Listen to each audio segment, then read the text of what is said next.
and welcome. I'm Amritanshu Rai. You're watching Constitutionally Yours on Rajya Sabha TV from this special location, which is the Madhya Pradesh High Court in Jabalpur. In this program, we attempt to demystify the Constitution. And in order to do this, I am joined by a distinguished panel of guests, which includes Dr. Sitaram Sharma, who is the Speaker of the Madhya Pradesh Legislative Assembly, a strong voice from the opposition in the Madhya Pradesh Legislative Assembly, Mr. Ramnivas Rawat, and nominated by the Chief Justice of the Madhya Pradesh High Court, former Judge of the Supreme Court, Justice D.M. Dharmadhikari.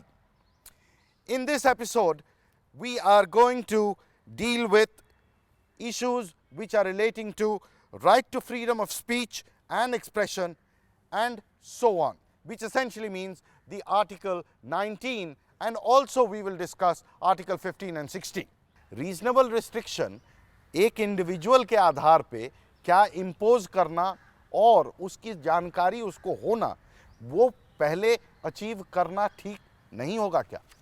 कि reasonable restriction तो इसमें होना चाहिए निश्चित रूप से। व्यक्तिगत अभिव्यक्ति की स्वतंत्रता और प्रदर्शन का जिस तरह से दुरुपयोग आज सामान्यतः हो रहा है, ये बात सही कि संविधान ने हमें स्वतंत्रता प्रदान की है, फ्रीडम प्रदान की है, लेकिन फ्रीडम का अर्थ ये नहीं है कि किसी के डिफेमेशन तक जाए, हम राष्ट्रद्रोह तक जाएं, या राष्ट्र के विरुद्ध अपनी इस तरह की कोई अभिव्यक्ति की स्वतंत्रता नहीं मिलना चाहिए जो राष्ट्र के खिलाफ जाए।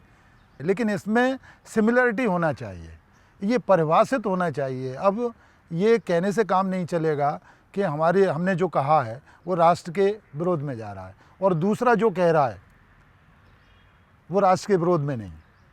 जैसे अभी जेएनयू की घटना घटी, जेएनयू में ये कहा, हम बिल्कुल मानते हैं कि इस तरह की फ्रीडम नहीं होना चाहिए कि राष्ट्र के विरुद्ध हम कुछ भी कह सकें, लेकिन दूसरी जगह हमारे कहीं राष्ट्रीय झंडे को जलाया जाता है या ISIS के झंडे फहराए जाते हैं, इसमें भी राष्ट्रद्रोह की श्रेणी में आना चाहिए। ये पूरी तरह से परिभाषित होना चाहिए और मैं समझता हूँ कि इसमें स्ट्रिक्टली रिस्ट्रिक्शंस होना चाहिए। अगर ऐसी स्थितियाँ बनी रहें तो हम एक स्वतंत्रता के नाम पर, अभिव्यक्ति की स्वतंत्रता के नाम पर, अपनी मांग उठाने के नाम पर हम अराजकता की ओर जा रहे हैं। Your insight into this matter, because this is a conflict that you must have dealt with all through your career.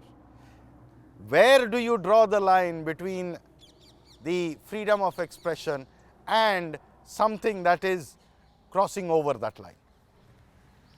Amritansh जी, हम लोगों का न्यायालयों में तो ये रहा है कि वाक स्वतंत्रता मतलब अपने को एक्सप्रेस करने की स्वतंत्रता बहुत ज़्यादा प्रेशस राइट है। इतना प्रेशस है कि हर चीज़ को रेस्ट्रिक्शन रीज़नेबल है कि नहीं, ये हम बहुत बारीकी से देखते हैं, दूरबीन से। और संविधान में उस पर रीज़नेबल रेस्ट्रिक्शन क्या हो सकते हैं ये भी परिभाषित कर दिया कि डिसेंसी या morality, sovereignty of India, integrity, बहुत डिटेल में कर दिया। इन टेस्टों के आधार पर उसको लगाया जाता है कि क्या, क्योंकि ये सबसे बड़ा मानव अधिकार है। अगर हमारे को बोलने नहीं दिया जाएगा, जैसे कई राष्ट्रों में ऐसा है, आप राष्ट्र संस्था के विरुद्ध नहीं बोल सकते, कई राष्ट्रों में है। मैं कहीं थाईलैंड वगैरह में गया, वहाँ पहले से हमको विजिटर्स को दिया गया कि भाई राज्य के घराने के तरफ में आप खिलाफ कुछ नहीं बोलेंगे। पहले ही बोल दिया गया। पहले ही बोल दिया। लेकिन हमारा आदमी छोटा से छोटा गांव का ग्रामीण वो कहना चाहता है मोदी जी आप गलती पर हैं। ये बहुत बड़ा प्रेशस अधिकार है हमारा जी, और इसको हमको बहुत जेलसली गार्ड करना है और हमने ये टेस्ट अपनाया है सुप्रीम कोर्ट में। लेकिन ये बात भी सही है कि उससे अगर विद्वेष पैदा होता है, उसमें अगर लोगों में झगड़े पैदा होते हैं, उसमें अगर भारत की संविधान, भारत की संप्रभुता के ऊपर वो चोट आती है, वहाँ पे ये कहेंगे कि रेस्ट्रिक्शन सही है। मेरा नाम सिद्धार्थ शुक्ला है। सवाल से पहले मैं एक पंक्ति रखना चाहता हूँ कि कुर्सियों की जंग और तख्तों की लड़ाई में शहादत आम इंसान की ही क्यों।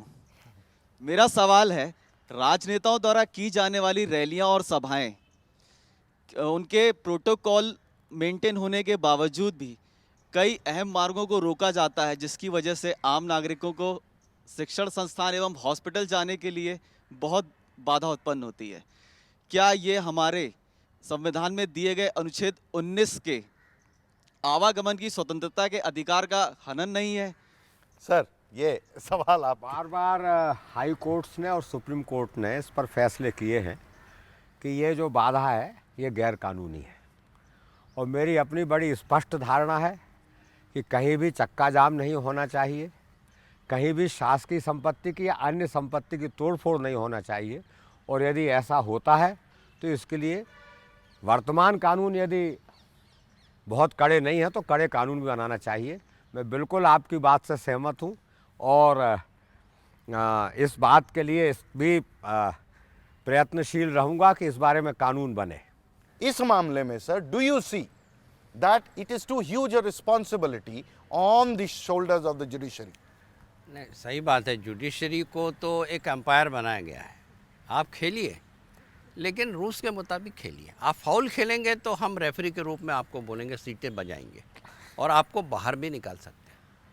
ये संतुलन संविधान में इसलिए दिया है कि इलेक्टेड बॉडी को non elected wise people control करें। Correct correct correct. लेकिन डेमोन्स्ट्रेशन और धरना देना, ये प्रोसेशन निकालना, अपनी बात कहना, असेंबली करना, ये संवैधानिक अधिकार है।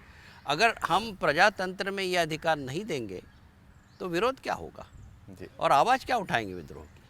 डॉक्टर साहब, सिर्फ सड़क राजनीतिक आंदोलनों से नहीं रुकती, धार्मिक जुलूस निकलते, शादियाँ होती हैं, सामाजिक कार्यक्रम सड़क पर करते हैं, बिल्कुल ये भी एक उसका पार्ट है। यानी सिर्फ राजनीतिक लोगों को इसके लिए दोष देना उचित नहीं है, ये सारे समाज का एक अवगुण हो गया है। और इसीलिए आपने यद्यपि कहा हमारे प्रशांशु जी ने कि ये डंडा चलाने का काम कोर्ट पर है, किंतु ऐसा नहीं है। ये स्वयं आत्मानुशासित समाज को भी होना पड़ेगा कि हम बारात निकालते हैं तो एक साइड छोड़ें, धार्मिक जुलूस निकालते हैं तो छोड़ें, और कोई सामाजिक सभा करते हैं तो छोड़ें। मैं ऐसा सोचता हूँ कि इस मामले में कानून, समाज और विधायिका, ये तीनों मिलकर के काम करेंगे तो शुक्ला जी ने जो विषय उठाया है उसको हम निजात पा सकेंगे। Okay, another question. Question is to Justice sir. Your name? My name is Srishti Dubey. And my question is, why suo motu cognizance is not taken against the person like Owaisi and other politician when it's come to maintain the integrity and sovereignty of our country? नहीं, सो मोटो cognizance court को लेने का भी सवाल नहीं है। सो मोटो cognizance तो अभी प्रशासन ले, क्योंकि कानून तो प्रशासन को चलाना है। और अगर उनको लगता है कि ये सिडिशन है, राजद्रोह है, तो मुकदमा दर्ज करें, न्यायालय के पास तब मामला आएगा। तो इसलिए उसमें अभी सो मोटो कुछ लेने का अभी सवाल नहीं आ रहा है। मतलब कहीं ना कहीं पॉलिटिकली करेक्ट रहना हाँ। जुडिशरी के लिए ये बहुत जरूरी है, बहुत ज़रूरी। कि पॉलिटिकल रेसलिंग जो है हाँ, हाँ। वो जुडिशरी को बाज्ड पोल से भी ना छुए। बिल्कुल। इसीलिए वो काम आपने इन लोगों के हवाले किया वो हुआ तो है इनके कि उठापटक ये करे। डिफरेंट रंगों की, डिफरेंट कलर्स की सरकारें आएंगी, जी। उनको चलने देना है, जी। उनको अपना एजेंडा चलाने देना है। केवल संविधान को आप जहां वायलेट करेंगे वहां हम बोलेंगे। जी बिल्कुल। Interpreting the constitution. बस इससे सर रावत साहब, आप सो मोटो कॉग्निजेंस, आपने कहा ओवैसी जी जो सांसद हैं उनके प्रति लेने के लिए जुडिशरी क्यों नहीं कदम उठाती? क्योंकि और इसी तरह तमाम लोग हैं, दोनों तरफ के लोग हैं जो इस तरह का इस्तेमाल शब्दों का करते हैं, उन पे कार्रवाई भी होती है, लेकिन कहीं ना कहीं वो नज़र नहीं आता कि उन पर कोई रीजनेबल रिस्ट्रिक्शन डाला जा रहा है। कि जो अभी बात आई अभिव्यक्ति की स्वतंत्रता की, पहले जो चर्चा हो चुकी है, जी इसी मामले में कोई स्पष्ट रिस्ट्रिक्शंस नहीं है, कोई स्पष्ट निर्देश नहीं है। कोई आईपीसी में बहुत है सर। नहीं, आईपीसी में है, जैसे धार्मिक भावनाएं भड़काने का, जिससे माहौल, शांतिपूर्ण माहौल बिगड़े और सांप्रदायिक दंगों की संभावना रहे, ऐसा नहीं है। इसको रोकने का काम प्रशासन का है। अगर उन्हें ऐसा लगता है तो लेना चाहिए, लेकिन उसे लेने से अभिव्यक्ति की स्वतंत्रता व्यक्ति की बाधित न हो, जो संविधान ने उन्हें प्रदान की है। वो भी एक सांसद है, जनता ने चुने हैं, लेकिन इसका आशय ये नहीं है कि कोई भी वो ऐसी बात करें जो राष्ट्र के विरुद्ध जाए, किसी व्यक्ति के विरुद्ध जाए। वो उनकी व्यक्तिगत अभिव्यक्ति की स्वतंत्रता है, वो किसी से सहमत हो ना हो, वो एक अलग विषय है। लेकिन सेल्फ कॉग्निजेंस, सो मोटो कॉग्निजेंस लेने का जब सवाल है, तो वहाँ ये होना चाहिए कि उसने क्या अपराध किया है, प्रशासन को ये देखना चाहिए और ये काम प्रशासन का है, सरकार का है। डॉक्टर साहब, ट्रस्टी ने जो प्रश्न किया उसमें एक कानून निहित है, कॉग्निजेबल ऑफेंसेस का, और कॉग्निजेबल ऑफेंसेस के बारे में अदालतें भी स्वयं संज्ञान ले सकती हैं और लेना चाहिए, और पुलिस भी ले सकती है और पब्लिक भी रिपोर्ट कर सकती है। किंतु यदि पुलिस और पब्लिक ये काम नहीं कर रहे हैं तो जैसे साहबानो केस में बड़े साहस से अदालतों ने फैसला किया, क्या अदालतों को इस विषय में भी आगे नहीं आना चाहिए कि यदि सेडिशन, राष्ट्रद्रोह की कोई बात करता है या इस तरह की समाज में विद्वेष फैलाने की बात करता है और उसमें पॉलिटिकल लोग या प्रशासन कोई कार्रवाई नहीं कर रहा है, तो चूँकि वो कॉग्निजेबल ऑफेंस है उसको सोमोटो लेना चाहिए नहीं? ये प्रश्न इनका, मेरे अपनी धारणा ये कि लेना चाहिए, क्योंकि अभी सुप्रीम कोर्ट ने अरुणाचल प्रदेश के मामले में कहा कि हम संविधान की हत्या नहीं होने देंगे। तो यदि संविधान की हत्या नहीं होने देने की चिंता सुप्रीम कोर्ट ऑफ इंडिया को है, तो समाज की हत्या ना हो इसकी भी चिंता यदि कोई दूसरा नहीं कर रहा तो कोर्ट्स करें। डंडा आखिर कोर्ट ही चलाएं, बाकी सरकारें जो है इस पे डंडा ना चलाएं, या उनके कंट्रोल में जो एग्जीक्यूटिव मैंने यदि लगाया है, यदि का बड़ा महत्व है। If we are not doing it, then the court should take it up. Please do it. No, correct. It's time for us to head into a break. When we come back, we will talk about prohibition of discrimination on grounds of religion, race, caste, sex, and also equality of opportunity.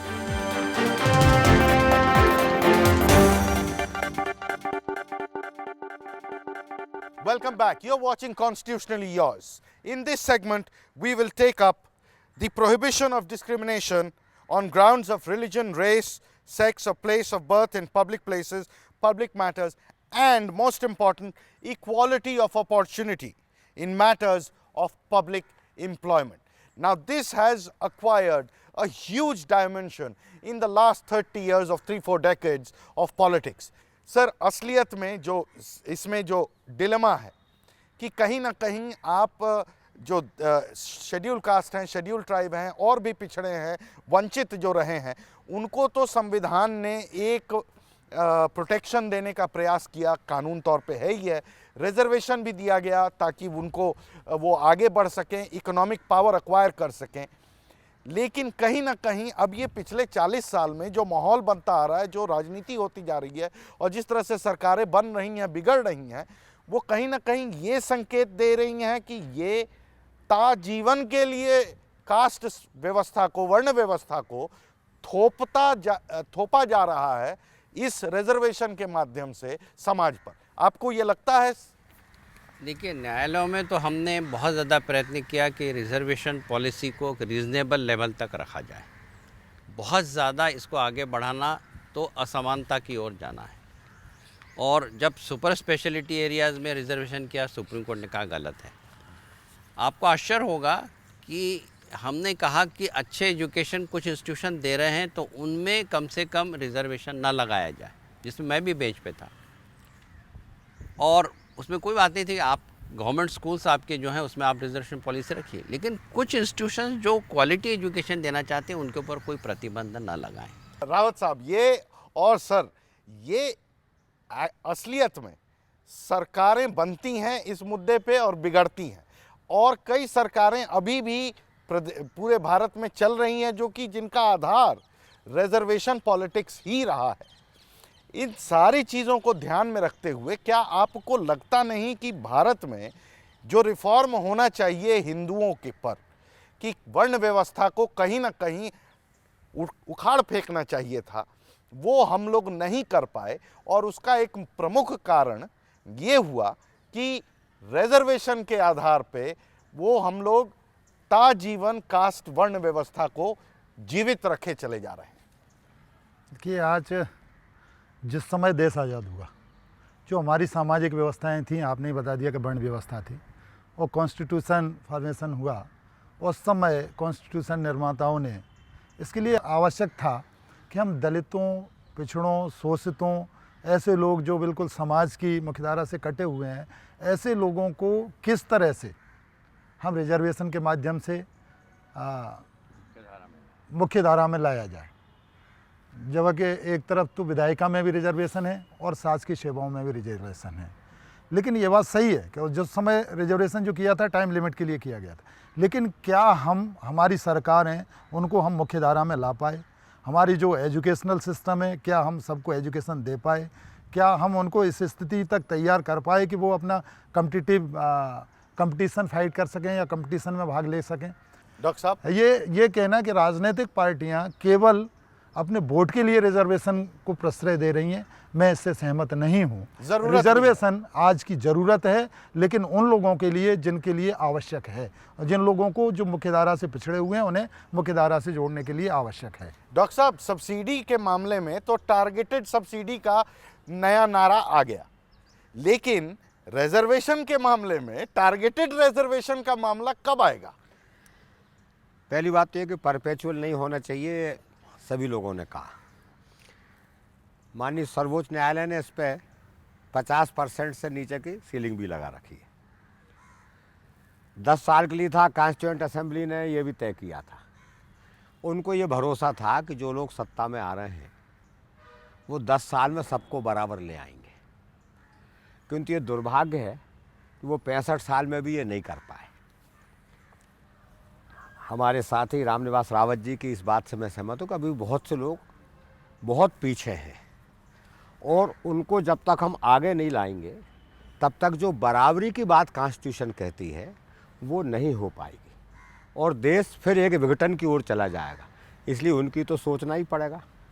एक छोटा सा 1 minute का उदाहरण है कि जब हम वो दौड़ की रिंग में खड़े करते हैं, जो 4-5 लेयर रहती है उसकी, जो सबसे बाहर की लेयर में रहता है वो सबसे आगे रहता है, और जो सबसे अंदर की लेयर में सबसे पीछे। क्यों?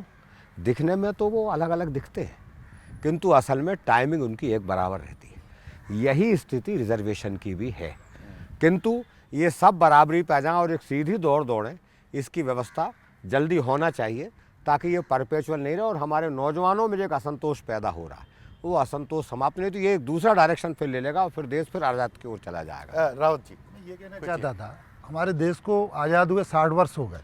जिन फॉरवर्ड क्लासों की लोग बात करते हैं आप, फॉरवर्ड क्लास बहुत आगे गए, लेकिन उनमें भी अगर देखें तो उनमें महिलाओं का प्रतिशत कितना है, हमारी बहनों का प्रतिशत कितना है, तो निश्चित रूप से आप बहुत कम पाओगे। और वो संभव हो रहा है, अब धीरे धीरे हो रहा है रिजर्वेशन से। कॉन्स्टिट्यूशन में माननीय उच्चतम न्यायालय ने भी कहा है कि 50% तक महिला रिजर्वेशन दिया जा सकता है। जिस समय पंचायतों में रिजर्वेशन हुआ महिलाओं का, उसी समय से पंचायत प्रतिनिधियों की संख्या बढ़ी है। एजुकेशन में भी अब शासकीय सेवाओं में भी 50% रिजर्वेशन हमारी बहनों का किया जा सकता है। तो समानता का जहाँ अधिकार है तो लोगों को उसे समान स्थिति पर खड़ा करने के लिए कहीं ना कहीं इसकी आवश्यकता है। और हम तो चाहते हैं कि विधायिकाओं में भी इस तरह की महिलाओं के रिजर्वेशन की व्यवस्था होना चाहिए। हम उसके भी विरोधी नहीं हैं। अब सवाल पूछेंगे हम लोग। अपना नाम ज़रूर बताएं और किन से सवाल पूछ रही हैं वो ज़रूर बताएं। Myself Nitya Yadav, and my question is to the judiciary that after providing the education for nursing to males and prohibiting the recruitment as a male nurse, so is it not the prohibition of the Article 16 which states that equal opportunity for public employment?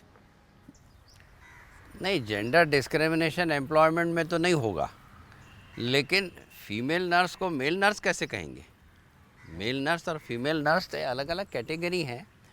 देखिए, भगवान ने क्यों स्त्री पुरुष बनाए? कुछ विशेष गुण, कुछ विशेष स्वभाव दोनों को दिए हैं, तो उसका तो विचार करना ही पड़ेगा।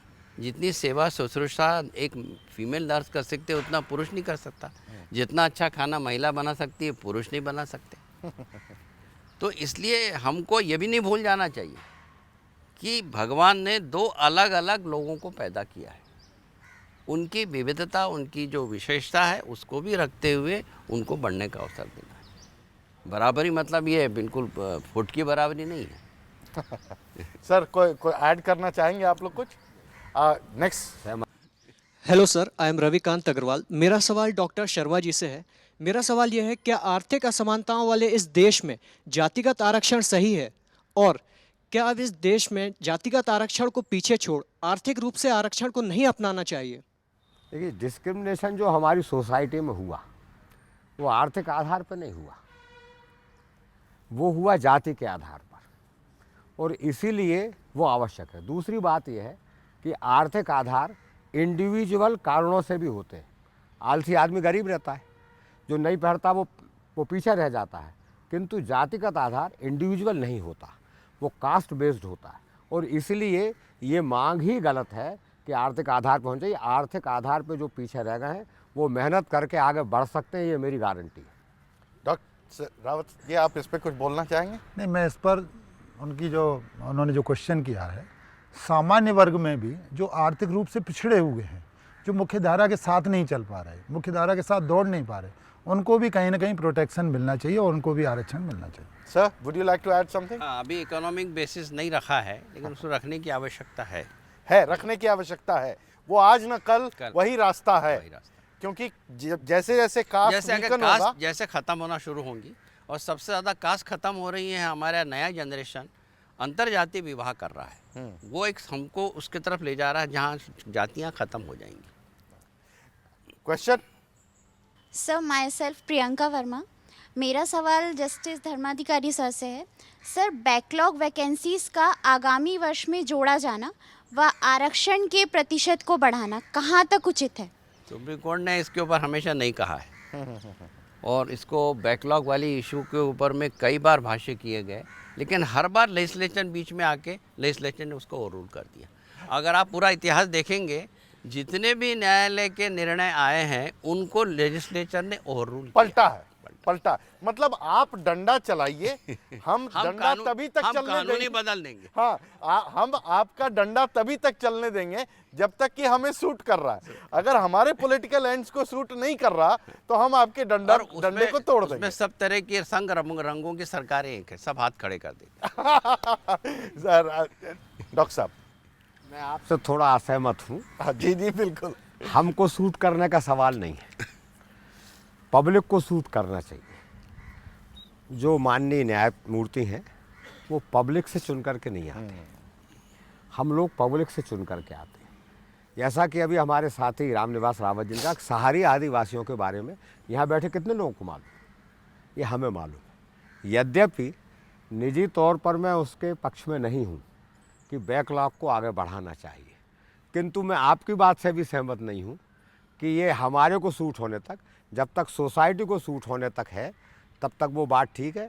यदि सोसाइटी को सूट नहीं होता है तो हमको कानून बदलना ही पड़ेगा, क्योंकि ये अधिकार कॉन्स्टिट्यूशन ने हमें दिया है। ये एक बहुत, this is a very important distinction that doctor साहब have made here, that the repository of wisdom may lie with the judiciary, but what the people want is what the legislature and the executive put together decide.